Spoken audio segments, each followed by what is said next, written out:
शुरुआत करते हैं एक बहुत ही गंभीर स्टोरी से। यानी ये वो चीज़ें हैं जो आप शायद ब्लैक मिरर में किसी साई-फाई में देखते आए हैं कि किस तरह आपके डिवाइसेस को मिनी बॉम्ब्स या एक्सप्लोजन्स के तौर पे इस्तेमाल किया जा सकता है। लेकिन हमने देखा कि 2 रोज़ कबल बैरूत गूंज उठा इसी तरह के एक वाक़ये से, जहाँ पे हैंड हेल्ड पेजेस को उसको कॉम्प्रोमाइज़ करके उनको एज एक्सप्लोसिव डिवाइसेस के तौर पे इस्तेमाल किया गया है। This is a reality of the world that we live in. ये इसराइल की तरफ से किया गया, जिस तरह इन पेजेस को इंटरसेप्ट करते हुए इनको एज एक्सप्लोसिव्स इस्तेमाल किया गया। इसमें अब तक 12 से 14 लोगों के हलाक होने की खबर आई है, जबकि 3000 से 4500 लोग इसमें ज़ख्मी हुए हैं।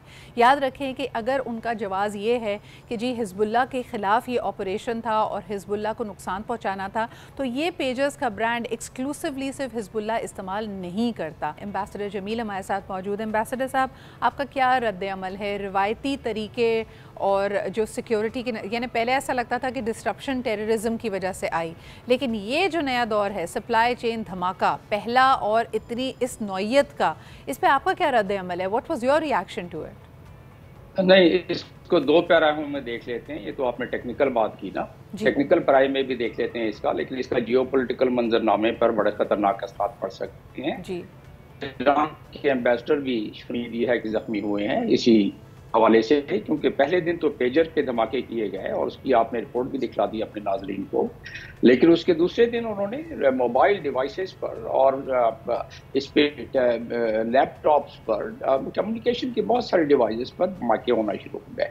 इसके टेक्निकल खदोखाल तो कोई टेक्निकल आदमी ज़्यादा बता सकेगा, लेकिन जनरल नॉलेज में भी जो इस वक्त तहकीक हो रही है और जो इस पर तनसीफ मौजूद है इस किस्म के मामलात पर, वो ये है कि आप इनकी बैटरी को भी इस हद तक लीथल बना सकते हैं कॉम्प्रोमाइज करके उसको, कि उसे एक्सप्लोड किया जा सकता है। तो इजराइल के प्राइम मिनिस्टर ने इसके फौरन बाद ही धमकी दे दिया। उनको सब्र नहीं आया कि ये जो 14 अफराद शहीद हुए हैं, 450 के करीब जख्मी हुए हैं, अभी सब्र नहीं आया।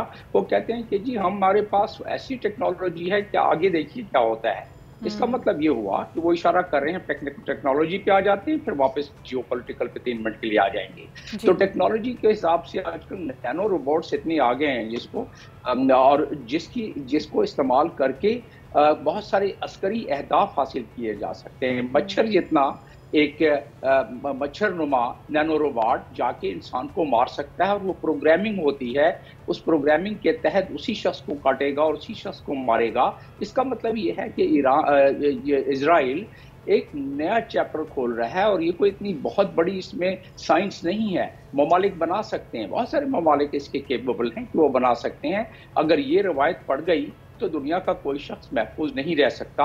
और अगर सिक्योरिटी काउंसिल ने इसका या जनरल असेंबली ने, सिक्योरिटी काउंसिल ने इसका नोटिस नहीं लिया तो ये मामला बहुत फैल जाएगा, ये यहाँ नहीं रुकेगा। ईरान का सबसे बड़ी बात, जैसे आपने कहा कि टेक्नोलॉजिकल के अलावा जो इसके जियोपॉलिटिकल असरात हैं, उस पर भी ज़रा मैं चाहूँगी कि आप अपना तज्जिया हमें बताएं कि इस वक्त तो लग रहा है कि वैसे ही हमने कहा था कि इजराइल के ऊपर कोई लगाम नहीं है, इजराइल रुकने का नाम नहीं ले रहा।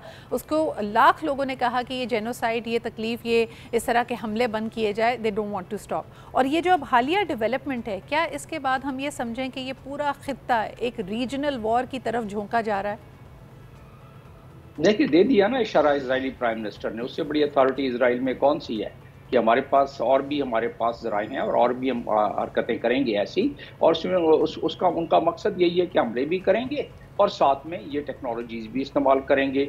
अब अगर इसके मुकाबले में दूसरे ममालिक जिनके जो केपेबल हैं कि विद इन आवर्स बना सकते हैं, तो वो भी अगर मैदान में उतर आए तो फिर ये बहुत मुश्किल हालात पड़ जाएंगे। जियोपॉलिटिकल इसका मंजरनामा ये है कि एक इतनी ज़्यादा तपिश इस पूरे इलाके में पहले से मौजूद है, जिसमें कि प्रॉक्सीज भी चल रही हैं और जिसमें दूबदू भी मामला चल रहे हैं। हमास की मिसाल ले लें, हिजबुल्लाह की मिसाल ले लें, ईरान से मखासमा जो चल रहा है इजराइल का, इस पूरे खित्ते में तमाम 57 ममालिक के सरबराहान एक सरासमी में मुब्तला हैं, डर और खौफ में मुब्तला हैं। और मैं आपके प्रोग्रामों में कह चुका हूँ कि ये मामला 57 ममालिक के में 1 by 1 और टर्न बाई टर्न ये आता रहेगा।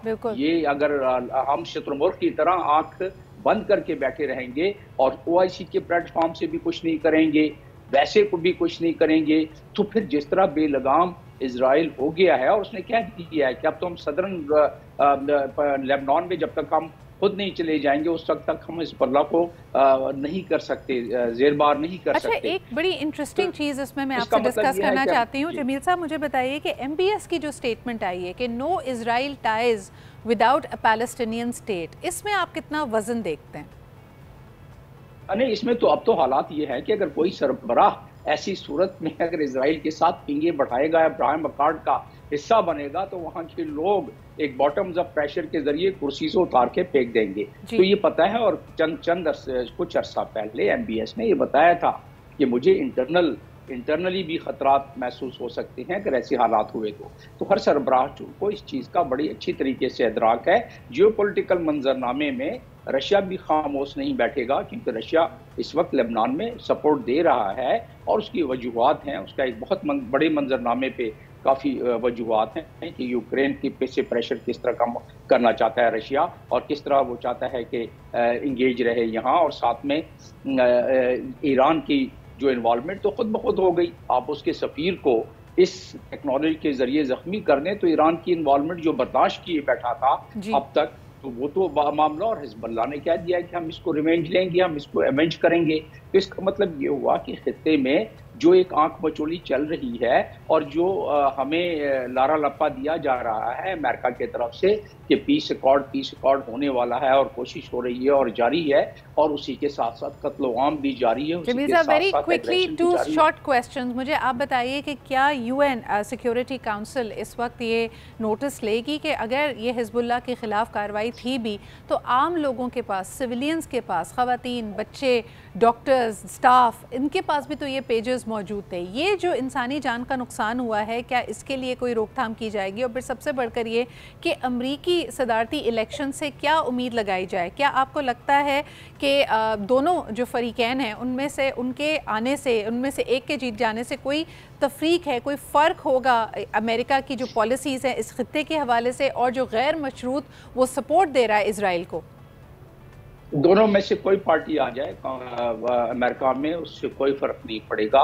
इजराइल के हवाले से पॉलिसी हमेशा से एक रही है और एक ही आगे जाके जारी रहेगी। दूसरा सवाल आपके एक ही सवाल में था कि सिक्योरिटी काउंसिल में रेजोल्यूशन मूव कर दिया जा चुका है इसी हवाले से, पेजर के हवाले से, और वही होगा सिक्योरिटी काउंसिल में जो हमास और जो गाजा के हवाले से होता रहा है, यानी कि वीटो हो जाएगा अगर कुछ ममालिक ने इसकी फेवर आपने कहा कि वहाँ पे कोई सपोर्ट नजर नहीं आती है। We hope that the outcome is different, और इसको भी हम रिपोर्ट करेंगे। बहुत बहुत शुक्रिया ambassador Jamil for being with us on this very important subject. लेते हैं जी एक छोटा सा break and we'll be right back.